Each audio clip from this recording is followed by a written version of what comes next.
How hard can it be?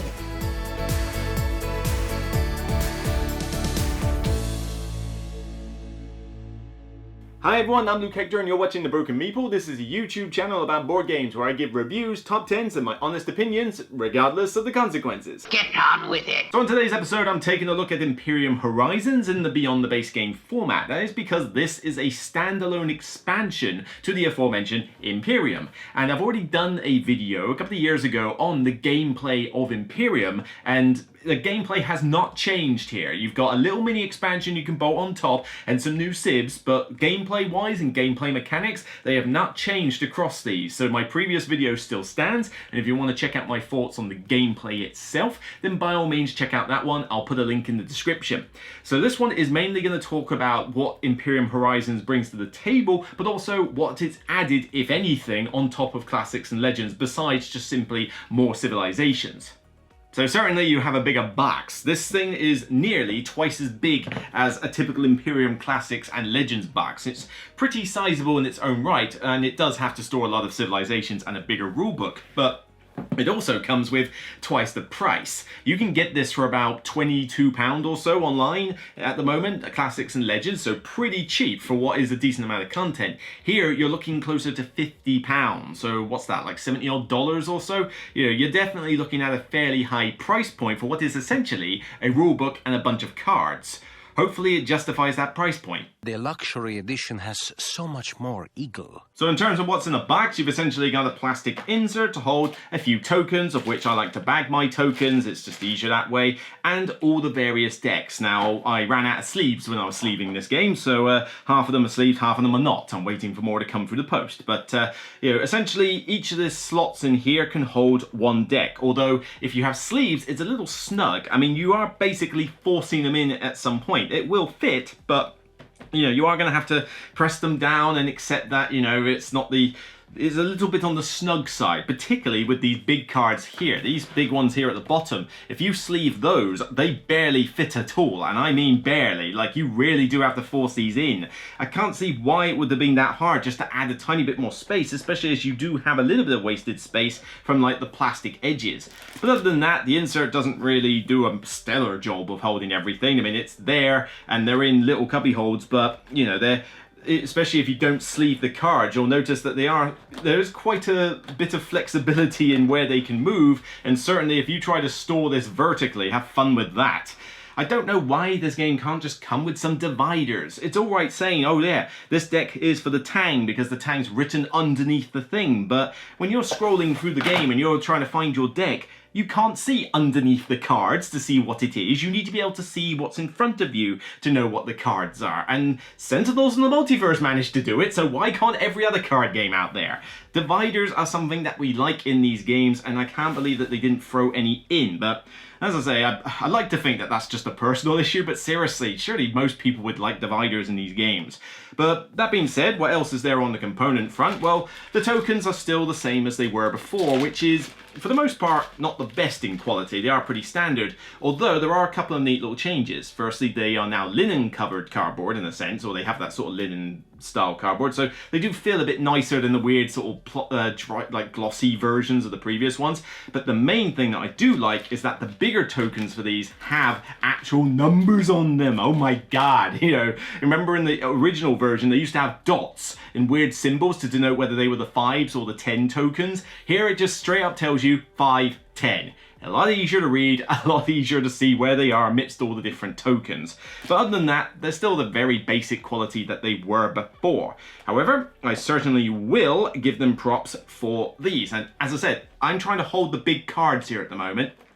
I could almost lift up the entire box. That's how tight they fit. But what they have given you is a couple of reference cards to get the main turn structure of the game, always appreciated, and they've given you solo cards for all of the civilizations. And I don't just mean the ones in this box, I mean all of them, including classics and legends. I had these printed off BGG before from fans who had come up with these and taken them out of the various rule books. Here, they're now just here in official cards, so I was able to chuck all those away. Absolutely brilliant. I am so glad you threw these in. Spared no expense. The artwork is still consistent with the previous game, and I haven't noticed any backs, being too different from the previous version at all. I think they've managed to do a good job of keeping it pretty similar, so there's no worries there. The artwork certainly took me a little while to get used to. I mean, it is good artwork, but it's a unique style, and it just I had to kind of warm up to it. But I generally like a lot of artwork from the Miko, although nobody really calls him by his actual name, which is... You know what, Miko's fine. In terms of actual content, you now have 14 civilizations in this box compared to the 8 that you got in each of these ones. You've got almost double the amount of civilizations as before, and they come in a range of different difficulties from 1 star to 5 star to represent the complexity. Certainly though, even the easier ones in this box do require a little bit of thought and sort of finesse in order to play well. And even though there's a very cool practice mode that you can play, which literally just has you play through the deck and try and beat your own score, more on that later, you probably are going to find that maybe the classics box is still the one to get into. The only problem is, if you get into the classics box first, because the factions in there are notably easier to handle, you're going to get the rubbish rulebook that came with this as well. Check out my other video for more details on that. So you basically have to think, well, if I go into this box first, I'm probably going to have to download the rulebook from this one because, well, we'll get onto that in a minute, but it is better. And it's kind of like, well, do I buy into this one first for a bigger price, even though the factions are a little bit harder to get used to, or do I grab the easier one first and just accept that I'm reading a PDF copy of the rule set before I then buy into this one? It's kind of down to you, and you're going to have to make your own choice on that. Never! So with that being said, the rulebook. Yes, this rulebook is huge. It is like insanely big compared to the one that was in here, which is the main reason this thing is that big.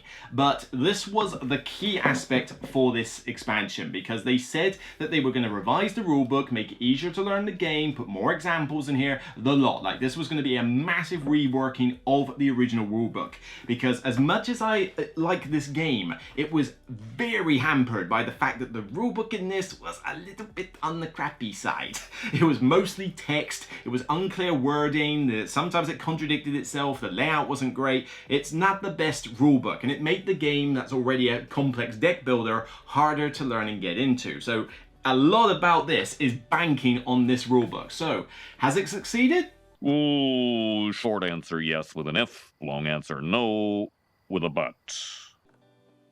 Mostly. Yeah, mostly. Not perfect by any means, but it is definitely light years ahead of the one that came before. I mean, being bigger means it's a lot easier to actually read the text in it, which is not a bad thing, although a lot of it is still a wall of text, but they do throw in some more pictorial examples where it counts. I mean, the setup diagram is there for all the different modes. You've also got a very useful example turn, which goes through a 3-player game turn in full, showing you where all the cards come and go as they do the various actions.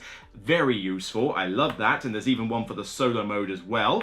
They've got all the factions in here from all the different editions for their special rules and their difficulty ratings and, you know, their types of play in that. So this is almost like a compilation of everything that came before. And it's of course got the solo modes built into this rulebook, whereas in the previous one it was a separate rulebook that you had to kind of chop and change between the two books. So it's nice to have this all condensed. Now, is that enough to make it a brilliant rulebook? Sadly not. There are still some issues with this. The layout is a little bit on the confusing side at times. I mean, you get the main sort of gameplay and turns for multiplayer, and then it goes into some optional rules and variants that sort of throw in weird solo mode changes. And it's like, well, you haven't explained the solo mode yet, so why not explain the solo mode first and then get onto these updates? But you think, all right, maybe it's on the next page. No, there's a mini expansion on the next page. So where's the solo mode? Oh, the solo mode's after this. So, yeah, there's a few little occasions like that where they do get the layout just a little bit wrong. And even as you can see here, it's still quite a lot of text for the most part. Yes, occasionally they throw in some setup diagrams and a couple of examples and that, but I am still looking at 1, 2, 3, 4, 5 pages with no pictures whatsoever. and then a 2-page example bot turn. It's like, you can put some pictures in your book. I don't care if it makes the book a little thicker. If it helps to explain certain rules, put pictorial examples in there. It would have been more appreciated. A wall of text is a very boring thing to read, whether it's in a textbook, whether it's in a novel, whether it's in a rulebook. Either way, it's still something I would have liked to have seen more. Now, they do at least do a good job of separating out special rules. So things for specific civilisations are in bold, like sort of shaded boxes so that you can skip over them easily if you're not playing one of those factions. And for the mini expansion, there are solid blue bits that you can skip again if you're not playing with that expansion. So they do at least manage to separate those out.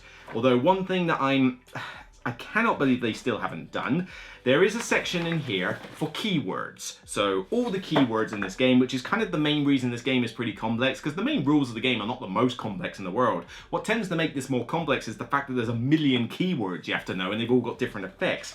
Well, here you've got 4, 5, yeah, for the most part 4 pages of text for all the keywords in the book. And it's not written on the back either. So there's no summary sheet for the keywords. Surely you can't be serious. I am serious. And don't call me Shirley. So there's certainly the 2 reference cards I showed you for the turn structure, but it won't take you long to get the turn structure down. That's the easy bit. The keywords is the more fiddly bit, which means I actually have to hang on to these. These are, you know, the esoteric order of gamers, you know, special setup and keyword rule sets. So I got a couple of score sheets for the solo mode printed off, you know, that's for personal use, but you know, the setup sort of easy rule set is actually still relatively useful to grab, but particularly the keyword one. So essentially you can buy one of these, which is a double-sided 1-sheet thing for all the keywords. And yes, the text is going to be a little bit on the small side, but for me, having this next to my game is like paramount for me to remember, okay, so hang on a minute, so flooded means this, acquire is differentiated from gain this, what's a metropolis again, how does, and what's a garrison, all right, so exile means I can do this, and I need to know also what's recall, what's the difference between abandon and recall. It's like, you know, there's a lot of times you're going to be checking for keywords, and just to have a separate reference sheet would have been appreciated, but no, they still didn't bother to do it. Stop whining. Now, in terms of new modes, there are effectively 2 things that you can tweak from the original gameplay. The gameplay in its core remains the same, but there's 2 new additions, one that I can take or leave and one that I actually really like. Firstly, the one I like is the practice mode. You can now, instead of playing the solo against the bot, simply play a solo mode with the deck and beat your own score. It gives you like a target of what you should hit, and if you can hit that target, you're at rank. Now, certainly I don't like those types of scoring, but what it does do is that it allows you to get familiar with a nation deck before you try it against a bot. Although, to be honest, the bots on easy difficulty is pretty much practice mode anyway. The first 2 difficulties of the bot are still stupidly easy. You have to start on the middle one or else. But this one at least does allow you to get a game out quicker, because you haven't got to pilot a bot or do any of that nonsense. You simply just set your deck up with a display of cards and then just get going and see what happens. And it's certainly not easy. I mean, you do need to do pretty well at the game to get a decent ranking of the score, but at least it's a good way to just practice. You know, I want to play the Japanese. Well, I've never played the Japanese before. Okay, let's have a practice mode and find out. Done, and it will take, you know, shorter time than it will do for the bot. This is why Superman works alone. The other thing it adds, though, which I can take or leave, is the trade module. The trade module is an expansion where you start off with a new card, like the merchants, and these new trade cards are thrown into the various decks, and as they come out, they play similarly to other cards, but instead you now have a little, like, vase token research, which does have a bit of a weird symbol on it. I kind of compare it to the Martian Manhunter's face. It kind of looks a little bit like that. But these vase tokens are basically ones that you can collect through use of a trade keyword or other abilities. And with these vases, you're able to put these on those particular special cards. And once you've got a certain amount on there, you can trigger them, like remove them, for their profit effects. And essentially there's different cards that can come out. They may come out, they may not during the game. And they have different effects as they do, as well as your own basic merchant card, which has a pretty cool effect in itself. This module is fine, but it is It's fine, but the problem is that it's more rules on top of already a decent amount of rules. You've got a lot to learn for the actual game, then a ton of keywords, then your own faction, and then you're trying to learn this trade module on top. And if you're playing it solo, which is frankly the best way to play this game, you've also got the bot rules on top. So it's just adding a lot of layers of rules. And you know me, when I was talking in my Voidfall review, I certainly don't like to have a million rules to learn every time I'm doing a game. But with this one, the trade module you'll get used to, and you know, it's not so bad. You know, you'll get the rules down eventually, but there's a couple other niggling problems with it. Firstly, the setup. The setup for this game is already pretty long-winded. I mean, you've got to get the individual decks, and then you've got to shuffle them, and then you've got to, you know, take out so many of them, and then you've got to, you know, like lay some out and put unrest cards underneath, and then do the various things with your deck, nation's deck, the bot deck, the dynasty deck, and all this. Oh no, I've gone cross-eyed. It takes a while. Throw in the trade module, you now have to go through all those individual little decks, take out the cards with a sword symbol on them, and replace them with the ones with the trade symbol because they're slightly different cards. That gets annoying very quickly. It's another faffy bit for the setup that I wish I didn't have to deal with. On top of that, 6 of the 14 factions in this game, as much as I say that there's a lot of variety, have to be played with the trade module. So technically, if you're not willing to use that trade module, you don't have 14 factions, you only have 8, the same as the previous sets. And even if you are willing to use the trade module, it means that you are forced to do the extra setup and those rules just to utilize that faction. Doesn't matter who's playing it, could be the bot, could be yourself, another player, whatever. You have to throw in that expansion, even if there's only one. There could be 3 of you playing the game, only one of you is using one of those factions, well then you better all learn those rules. Well, that's a little bit cheeky, folks. I mean, I'm more than happy for you to throw in an expansion module, but you really should have kept it separate. Like, I can throw it in, and if I decide to leave it out, it doesn't impact the rest of what is in there for content-wise. Yeah, but your scientists were so preoccupied with whether or not they could that they didn't stop to think if they should. Much like the other 2 box sets, the factions in here are all good fun to play as well. I have not played every single faction in the box. Give me a break, there's 14 of them. But certainly I've gone through the different difficulty levels, and certainly they do get more complex as you go through. Whew, believe me, you're going to have a bit of a field day when you start playing the Martians or the Cultists. Those 2 are some of the hardest factions I've played. They are somewhat different from other factions, it must be said, particularly the Cultists, but they are still good fun, and if you're a veteran of the game, you're going to have, like, you know, you're going to enjoy those a lot. But there are still a few easier factions, like the Magyars and the Japanese, and in fact, most of these like factions I've barely even heard of. I mean, we've got like the Magyars, the Gupta, the Sassanids, you know. I don't claim to be a history expert, but I have not heard of these civilizations. So you get a few that you recognize, like the Japanese and that, and so on and so forth. But yeah, there's a few in here that almost feel like the Avengers C team in terms of civilizations. Like, we're really scraping the barrel trying to find them, but it doesn't bother me. It's just an observation as I was looking through these different civs going, who? But, you know, still good fun, and 14 of them, again, if you're willing to use the trade module, there is that aspect, then you are getting a good amount of variety. So Imperium Horizons overall, as a standalone expansion, is still as solid as the others. I mean, the gameplay has not changed. They've just thrown in a new practice mode and a new expansion module if you want to use it, but the fact that you are losing the use of 6 civilizations if you don't use it, and it's not the most entertaining module you could get. I mean, it's more rules, more setup faff, more effort that you have to put into a game, and the reward is fine. I mean, I could take or leave it. I don't think they're okay, these new cards, but they don't always come out in like a lot of bulk in each game, and the one that you start with is fine, it's a cool effect, but for the amount of effort you have to go to learn the rules and set up and all that, is it really worth it? I don't know, it's very hit and miss. So, is Imperium Horizons bringing anything new real to the table? Not particularly. It's a standalone expansion. Gameplay-wise, it's still as good as it was before, but this is costing twice as much money, and certainly it's not one I recommend for new people getting into the system, because I think the factions in Classics are a lot more approachable. But the problem is, if you get Classics, you then have the crappy rulebook, which means you have to download the big rulebook off the internet and use that until you get this one. And you're obviously forking out for this box and then forking out for this big one. I mean, you're going to pay in the region of £100 to get the entire collection, which is quite a lot for essentially a card game. You know, a fun card game at that. The rulebook is definitely light years ahead of the predecessors, but you know, there's still a few issues with it. Not enough to destroy the rulebook. I mean, the rulebook is still good. I can still play the game. In fact, I took such a big break from playing this so that I could go into this practically from scratch, and I was able to pick the game up again. So it's definitely a better rulebook, but still they could have thrown in a few more pictures, a few more examples and stuff like that there. And when you're on your third iteration of the same system, you shouldn't be tripping up on these little mistakes like that. And especially with the insert, you know, the insert could have been better. We could have had dividers, you know, justify the £50 price point more than just simply, I've given you a bunch of cards. Because certainly the tokens aren't justifying the £50, and the rulebook itself isn't justifying the £50, it's mostly text. So where's that money going? Just basically into printing the cards? It can't be all that, because, I mean, you can buy the Sentinels of the Multiverse Deluxe, yeah, the new Definitive Edition for about the same price, and you get pretty good quality in there. So it's a little bit, you are definitely paying a bit of a luxury price for this product, but it's still good. It's still a pretty good game, and the game itself is still great. So I was hoping to up this to a distinction level rating now with a much better set that I could say everybody should go get first. But I can't, and you know, I gotta give it a little bit of tough love because by now they should not be tripping up on these bits.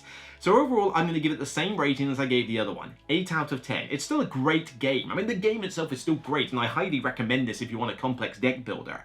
But I was hoping to bring this up to a 9, even a 10, if they had made like a flawless rulebook, if they'd done a really good job with the insert and dividers, given us better tokens, and, you know, just generally not had an expansion module tie back content, lock it away.